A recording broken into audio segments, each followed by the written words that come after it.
మంజు, అమ్మా, నేను కూడా సత్యగారితో వెళ్ళిపోయి ఉండాల్సిందమ్మా. అది కాదమ్మా మంజు, నువ్వక్కడ ఉంటానంటే మణిమగారికి కోపం. సత్యనేమో నువ్వక్కడే ఉండాలంటాడు. ఎటూ తేల్చుకోలేని డైలమాలో ఉన్నావు. నాకైతే అసలేమీ అర్థం కావట్లేదు. పోనీ సత్య అంటే నీకిష్టం లేదా? సత్యకి నువ్వంటే ఇష్టం లేదా? నా కళ్ళతో నేనే చూస్తున్నాను. సత్యకేమైనా అయితే నువ్వు తట్టుకోలేవు, నీకేమైనా అయితే సత్య భరించలేడు. ఇలాగే దాగుడు మూతలాడుకుంటూ వెళ్తే మీ ఇద్దరి కథ ఎలా ఉండబోతుందోనని అర్థం చేసుకోవాలి. చూడమ్మా, సత్య మీద నీ మనసులో ఎలాంటి అభిప్రాయం ఉందో సత్య ఎదుట కుండ బద్దలు కొట్టినట్టు చెప్పేసేయ్. ఎవరో ఒకరు నిర్ణయం తీసుకోవాలి కదా. అమ్మా, నిర్ణయం తీసుకోవడం అనేది ఏ ఒక్కరి మీదనో ఆధారపడి ఉండదు, ఇద్దరిపైన ఆధారపడి ఉంటుంది. నువ్వన్నట్టు సత్యగారంటే నాకిష్టమే. ఏ భార్య అయినా భర్తతో కలిసి ఉండాలనే కోరుకుంటుంది. నేనంటే సత్యగారికి ఎంత ఇష్టమో వాళ్ళ అమ్మన్న కూడా ఆయనకు అంతే ఇష్టం. సత్యగారి జీవితంలోకి నేను వెళ్ళకముందు చాలా ధైర్యంగా ఎవరికి తల వంచకుండా ఉండేవారు.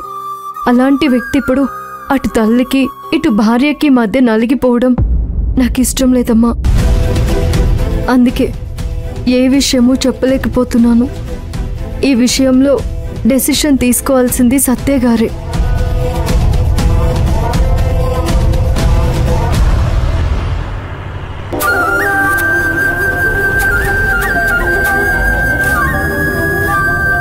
మంజు అంటే నాకిష్టం. మా అమ్మ ముందు మంజుతో ఎందుకు ఫ్రీగా క్లోజ్గా ఉండలేకపోతున్నాను? మంజు, నీకు నాకు ఇప్పుడు డివోర్స్ వద్దు అని ఎందుకు అనలేకపోతున్నాను? నాకు మంజు మీద నిజంగా ప్రేమ ఉందా? నేనిలా అనుకోవడం కంటే మంజుకి నా మీద చచ్చేంత ప్రేమ ఉంది కదా.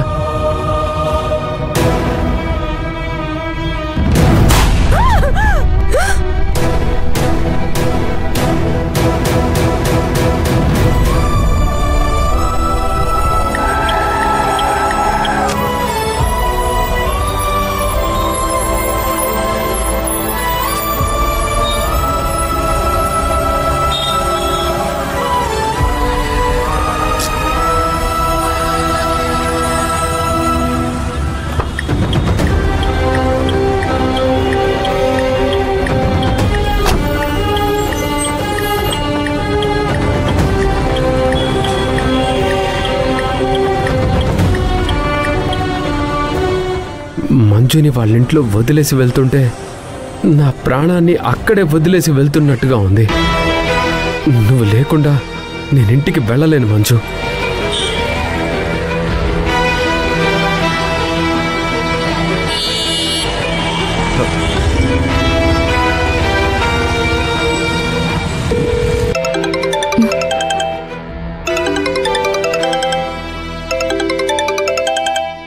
అమ్మా, సత్యగారు ఫోన్ చేస్తున్నారు.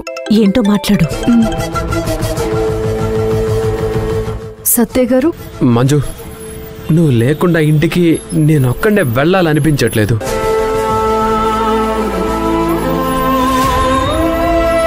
అదేంటి సత్యగారు, చిన్నపిల్లాళ్ళ మాట్లాడుతున్నారు? నేను రాకపోతే మీరింటికి వెళ్ళనండం కరెక్ట్ కాదు. మీ ఇంటి దగ్గర మీ అమ్మగారు, మీ నాన్నగారు, చెల్లెళ్ళు అందరూ ఉన్నారు కదా.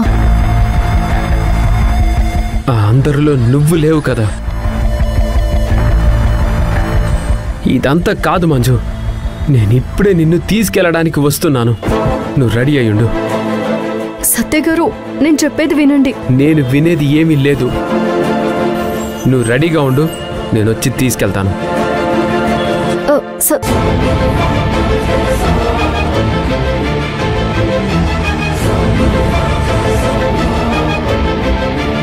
అమ్మా, సత్యగారు నన్ను తీసుకువెళ్ళడానికి ఇక్కడికి వస్తున్నారంట.